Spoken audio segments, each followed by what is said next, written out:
Alhamdulillah, segala puji kita panjatkan kepada Allah. Kita bisa berkumpul di majelis yang insya Allah dimuliakan oleh Allah Subhanahu Wa Taala. Sebagaimana kita tahu, salah satu hadis Rasulullah menyatakan majelis-majelis yang penuh kemuliaan adalah orang-orang yang berkumpul, kemudian di sana dibesarkan nama Allah, diucapkan salawat kepada Rasulullah, maka majelis-majelis ini akan turun malaikat bersama kita, duduk bersama kita, insya Allah akan menjadi saksi nanti ya di akhirat bahwa benar kita adalah termasuk hamba Allah yang senantiasa membesarkan, memuji-puji kebesaran Allah Subhanahu wa Ta'ala. Amin ya rabbal alamin. Kemudian saya diundang di sini dengan tema berdoa yang ijabah. Jadi Bapak Ibu sekalian, doa itu adalah sesuatu yang sebenarnya dalam Islam sangat besar perannya, sangat vital posisinya. Namun kita sering memudahkan, namun kita sering melalaikan doa.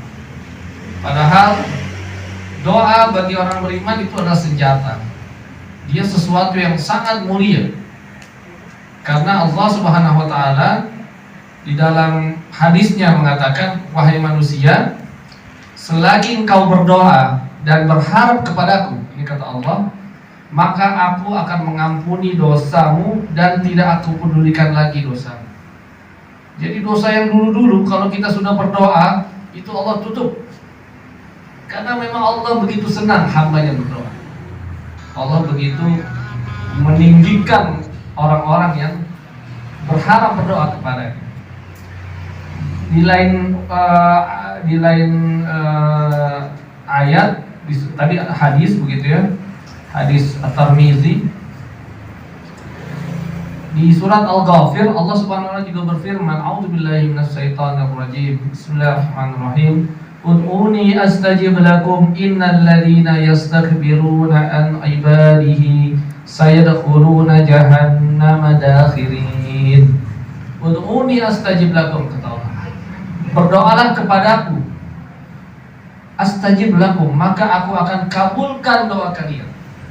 Jadi Allah sudah menjamin sebenarnya setiap kita berdoa, maka kita akan diberikan Allah apa yang kita doa. Hanya sering kita tidak meluangkan waktu khusus untuk berdoa. Kita tidak mengikuti bagaimana dulu Rasulullah SAW meminta kepada Allah Subhanahu wa Ta'ala.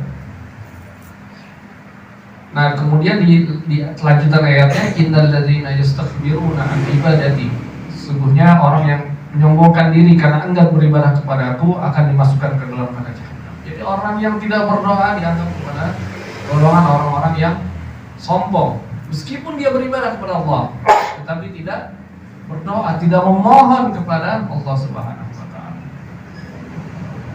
Kemudian kita juga tahu di surat Al-Baqarah 186 Allah berfirman, jika hamba bertanya tentang aku, maka jawablah aku adalah dekat. Jadi Allah itu sangat dekat. Dan aku mengabulkan permohonan orang yang berdoa apabila ia memohon kepadaku. Jadi ini juga jaminan. Di surat Al-Baqarah Allah nyatakan juga, Allah menjamin mengabulkan permohonan orang-orang yang berdoa. Jadi banyak sekali ya, ada surat Al-Anbiya, ada surat As-Sajdah, kemudian Al-Furqan, dan lain-lainnya. Nah, doa itu adalah ibadah. Dia termasuk ke dalam bagian dari ibadah kita kepada Allah.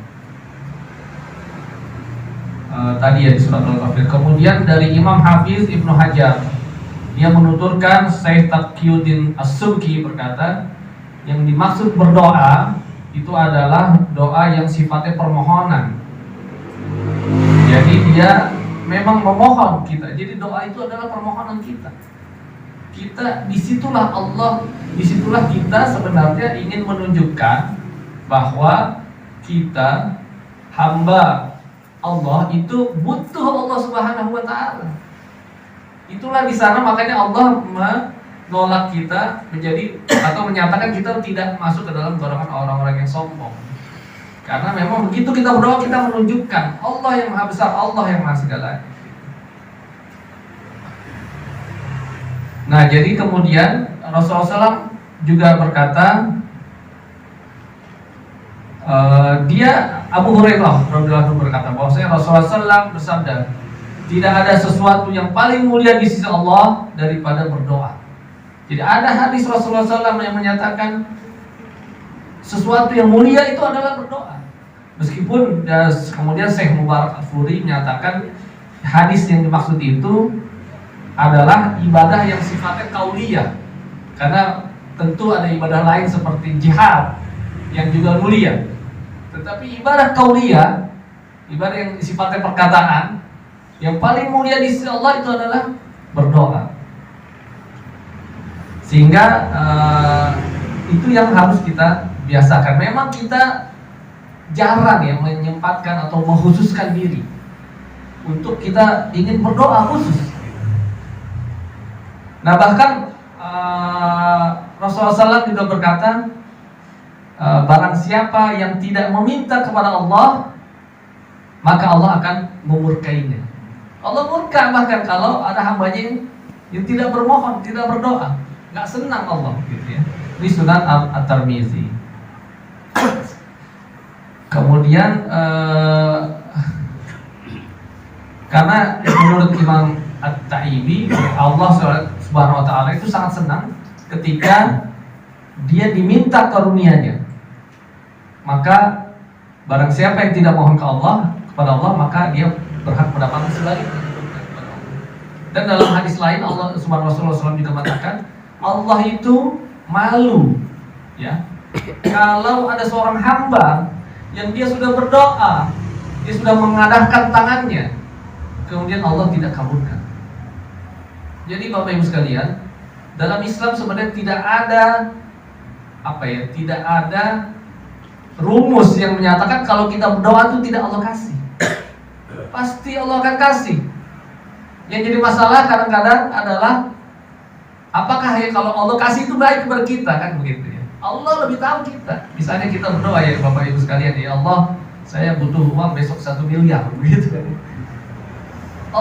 Allah lebih tahu kita. Kalau kita dapat 1 miliar, jangan-jangan dia nggak ke masjid lagi, dia sibuk cari mobil di dealer-dealer, kan begitu. Atau dia tunda, Allah tunda dulu, begitu. Allah tunda kita untuk memberikan permohonan yang kita minta. Dan doa juga itu bisa bahkan doa itu bisa mengubah takdir kita. Masya Allah. Jadi kita pergi dari satu takdir Allah ke takdir yang lain gitu maksudnya. Bukan kita tidak lagi takdir, tetapi takdir Allah yang berikutnya. Tidak, ini hadis dari Salman Al-Farisi radhiyallahu anhu, Rasulullah SAW bersabda, tidak ada yang mampu menolak takdir Allah kecuali doa. Jadi bahkan doa itu bisa menolak. Makanya ada teman saya misalnya dia terkena kanker, dia datang kepada saya, kemudian dia bilang, dokter, saya temani dia ke dokter, kemudian setelah dia keluar, dokter berbicara kepada saya, Bapak temannya? Iya, saya teman dekat, saya bilang. Tapi saya nggak bisa sebutkan ke teman Bapak itu. Usianya tinggal 4 bulan lagi. Masya Allah. Jadi, karena memang sudah parah kanker. Kemudian saya bilang, nggak ada yang tidak mungkin bagi Allah. Allah Maha Besar, begitu kan ya. Kalau hanya menyembuhkan satu orang saja, tidak ada apa-apanya. Allah lahirkan manusia ke bumi ini mungkin sudah bermiliar-miliar sejak Nabi Adam. Allah sembuhkan orang yang sakit baru, tetapi Allah Maha Besar, nggak ada. Jadi Bapak Ibu sekalian, kalau kita dapat masalah, kalau kita dapat ujian, kayaknya susah banget, jangan khawatir. Nggak ada apa-apanya dibandingkan kebesaran Allah. Kita diberikan anak yang susahnya minta ampun, misalnya ya. Kita ada terjerat hutang, kita terpikir apa? Nggak ada apa-apanya dibandingkan kebesaran Allah Subhanahu wa taala. Makanya berdoa itu adalah segala-galanya. Berdoa itu segala-galanya. Hanya memang kita jarang menyempatkan, kita jarang mengikuti bagaimana doa itu bisa ijabah. Nah bahkan dia tadi gitu ya, Allah kemudian juga kita diminta untuk tidak berhenti berdoa. Jadi siangan kita ada kesulitan, kita berdoa 1-2 kali selesai. Wah, kok nggak kasih berarti ini kita. Sudah selesai, sudah 2 kali saya berdoa. Baru 2 kali bicara ngomong kemana-mana, saya udah 2 kali berdoa di Bapak Ibu tadi. Tidak mungkin. Doa itu harus terus menerus, gitu ya. Tadi Abu Hurairah radhiyallahu anhu, Rasulullah SAW bersabda, doa seorang hamba akan selalu dikabulkan selagi tidak memohon sesuatu yang doa itu misalnya satu, tidak boleh memutus kekerabatan. Jadi misalnya kita berdoa, ya Allah, semoga tetangga saya ini besok ketabrak, nggak bisa. Gitu. Semoga saya udahlah nggak ketemu lagi tetangga saya ini, tetangga susah ini, ribut terus, nggak bisa, nggak dikabulkan. Atau tidak tergesa-gesa. Nah itu nggak boleh juga tergesa-gesa. Jadi memutus kerabat, tergesa-gesa. Apa yang dimaksud tergesa-gesa ya Rasulullah? Sahabat kemudian bertanya. Kemudian Rasulullah menjawab, orang itu berdoa berkali-kali tidak dikabulkan. Lalu dia merasa menyesal dan tidak lagi berdoa. Nah ini yang salah Bapak Ibu sekalian. Jadi orang berdoa merasa tidak dikabulkan, padahal Bapak Ibu sekalian, padahal yang namanya berdoa itu pasti kita dapat sesuatu. Itu pasti Allah sudah katakan dikabulkan. Tapi barangkali pengabulannya adalah yang lain. Karena Allah lebih tahu kondisi kita. Dan kita, Bapak Ibu sekalian, kita ini kalau kita ini, makanya dalam Islam ini kita ini kan sering dianjurkan untuk menjenguk, salah satu menjenguk orang sakit begitu ya. Menjenguk orang sakit, mengantarkan jenazah. Kan kita supaya tahu bahwa orang lain itu ada yang mendapatkan ujian jauh lebih besar daripada kita. Nah kita ini kadang-kadang kan nggak merasa bahwa itu karunia Allah. Barangkali ini ya, kita sesungguhnya sudah takdir Allah, kita tuh sebenarnya sakit berat, tetapi karena kita berdoa yang lain, kita berdoa yang lain sebenarnya. Ya Allah, anak saya berikan keberkahan kepada keluarga anak saya. Lalu kita sering mendoakan, tapi ujian masih terus begitu ya. Atau misalkan kita berdoa, ya Allah berikanlah untung kepada perusahaan saya, tapi perusahaan kita nggak punya untung sebenarnya, tapi kita mendapatkan hal yang lain. Kita terhindar dari sakit, sehingga kita tidak perlu mengeluarkan. Itu ada teman saya tentang kanker, sekali kemoterapi 300 juta. Jadi kita yang sehat ini sebenarnya seolah-olah dapat, cuman kita sering kalau tidak langsung merasakan, kita nggak merasa itu. Nah jadi kata Rasulullah, jangan pernah berhenti berdoa, doa terus. Allah itu pasti malu, kata hadis Rasul. Allah itu malu tidak mengabulkan doa. Nah sekarang kapan sebenarnya berdoa ijabah? Gitu ya. Tadi kita sudah paham bahwa berdoa itu adalah sesuatu yang besar dalam Islam. Nah makanya Bapak Ibu sekalian, sering kita misalnya ya, kita kadang-kadang memikirkan, kok kita nih orang umat Islam di Indonesia ujian terus begitu ya, nggak maju-maju, nggak ini macam ujiannya tambah. Karena mungkin kita tidak berdoa secara betul. Kita belum berdoa benar-benar, berdoa berharap. Nah waktu ijabah ada beberapa waktu dan tempat sebenarnya. Nah kalau untuk waktu yang pertama adalah saat sahur atau sepertiga malam terakhir. Jadi ketika waktu sahur mereka berdoa memohon ampunan di surat Az-Zariyat. Kemudian yang lain Rasulullah SAW bersabda, Rob kita turun ke langit dunia pada sepertiga malam yang akhir pada setiap malamnya. Kemudian dia berfirman, orang yang berdoa kepadaku akan kukabulkan. Orang yang meminta sesuatu kepadaku akan aku berikan. Orang yang meminta ampunan dariku akan kuampuni. Jadi ini hadis Bukhari ya, nomor 145, 1145, dan dalam Muslim juga masuk. Jadi hadis yang sahih. Kalau Allah Subhanahu wa taala jelas-jelas menyatakan sepertiga malam terakhir Allah hadir. Nah, kita Barang siapa yang meminta, aku kabulkan. Ini janji Allah. Tidak mungkin tidak betul.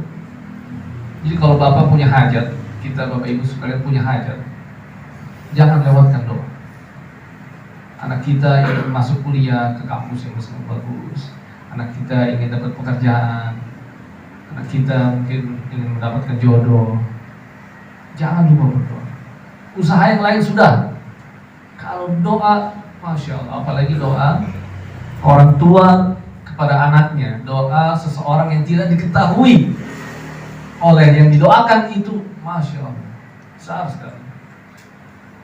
Jadi kita luangkan, ini kesempatan. Hanya saja kan mungkin kita bangunnya saja pas azan subuh, jadi udah kelewat ini waktu utama gitu. Memang harus usaha, Bapak Ibu sekalian, harus ada usaha. Kemudian yang kedua adalah saat berbuka puasa. Saat berbuka ini ijabah. Makanya Bapak Ibu sekalian, kalau habis berbuka, jangan langsung kita makan. Sempatkan doa. Makan kurma, doa. Itu ijabah. Orang yang berpuasa memiliki dua kebahagiaan, kata hadis riwayat Muslim. Pertama, kebahagiaan ketika berbuka puasa, dan kebahagiaan ketika bertemu dengan Rabb. Jadi orang-orang berpuasa akan bertemu dengan Rabb. Kemudian hadis lain, ada 3 doa yang tidak tertolak. Ada 3 doa yang tidak tertolak. Doa yang pertama adalah doa orang yang berpuasa ketika berbuka. Jadi Allah sudah janji nih, kalau ada orang berpuasa, berbuka, nggak akan ditolak, Bapak Ibu sekalian. Jadi rugi kita tidak manfaatkan. Kemudian doa pemimpin yang adil dan doa orang yang terzalimi. Doa orang yang terzalimi. Jadi Bapak Ibu sekalian, orang Islam itu luar biasa.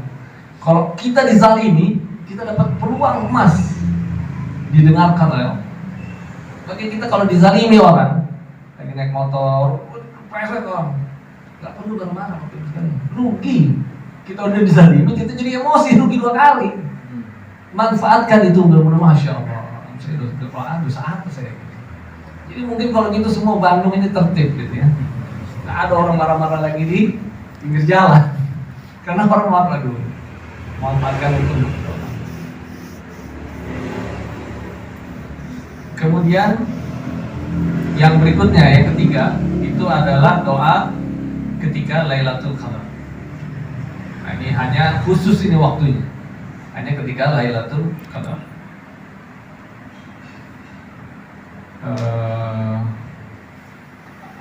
Rasulullah SAW, aku bertanya kepada Rasulullah, ini dari Ummul Mukminin Aisyah, wahai Rasulullah, apa yang sebaiknya aku ucapkan ketika aku bertemu malam Lailatul Qadar? Kata Rasulullah, berdoa. Kita berdoa. Jadi selain zikir, berdoa. Gitu. Kemudian yang berikutnya adalah ketika azan berkumandang. Jadi ketika ada azan, kita jawab azan, Allahu Akbar, Allahu Akbar. Kita selipkan doa. Ya Allah, anak saya sedang sakit, sembuhkan. Itu dijawab. Waktu yang dijawab. Dari hadis riwayat Abu Daud, Rasulullah SAW bersabda, doa tidak tertolak pada 2 waktu, atau minimal kecil kemungkinan tertolaknya, yaitu ketika azan berkumandang dan saat perang berkecamuk. Kalau nunggu perang jangan ya, Bapak Ibu sekalian. Nggak perlu kita tunggu nanti perang kita baru berdoa saja. Nggak tahu ada perangnya kapan gitu. Jadi azan berkumandang berdoa. Kemudian yang berikutnya adalah antara azan dan iqamah. Nah, ini juga ijabah. Rasulullah SAW bersabda, doa di antara azan dan iqamah tidak tertolak. Ini banyak ya Bapak Ibu sekalian, hadis itu banyak. Makanya kita nggak perlu sering kita coba lihat, wah si orang itu begini, orang itu begini, hadisnya banyak. Kita eyal-eyalan begitu ya. Enggak, yang ijabah itu yang tidak ketika buka puasa